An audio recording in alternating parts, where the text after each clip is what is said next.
যেহেতু বর্তমান বিপ্লবী সরকার বা অন্তর্বর্তীকালীন সরকার প্রধান ডক্টর মোহাম্মদ ইউনূস, যিনি প্রথা ভেঙেই গ্রামীণ ব্যাংক প্রতিষ্ঠা করেছে, তার সোশ্যাল বিজনেস বা সোশ্যাল রিফর্ম আজকে সারা বিশ্বের কাছে মডেল, যে কারণেই দুদকের প্রথাগত বৈশিষ্ট্য ছাড়তে হবে।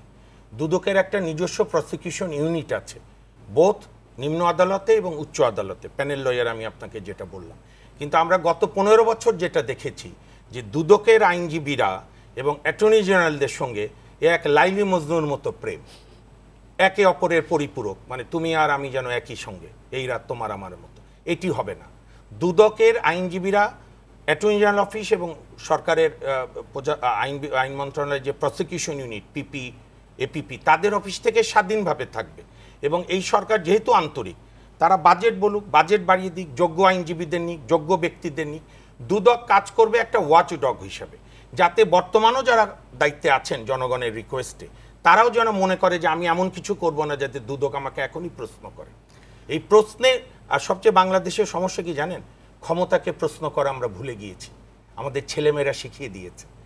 শত শত শহীদের রক্তের উপর দাঁড়িয়ে এই সরকার রাষ্ট্রকে মেরামত করার জন্য, সেই মেরামতের কাজগুলো ত্বরান্বিত করতে হবে। আমি তো প্রত্যাশা করব ডক্টর মোহাম্মদ ইউনূস সাহেব এই জাতিসংঘের অধিবেশন ফিরে এসে দ্রুত একটি বিশেষজ্ঞ টিম করে দুদককে স্বাধীন করার জন্য আরও পদক্ষেপ নিয়ে দুদক স্বাধীন হিসাবে কাজ করা, তাদের সাংবিধানিক বাধ্যবাধকতা, তাদের নিজস্ব আইন, দুর্নীতি দমন কমিশন আইন 2004-এর নির্দেশ। কাজে তাদের একটু স্বাধীন চেতা মানুষ হলেই হবে। বা এতদিন যদি বলেন বিবেকবন্দি রেখেছিলাম ভয়ে, তো এবার দয়া করে বিবেকের বোতামগুলো খোলেন, খুলে সাহসের সঙ্গে কার্য পরিচালনা।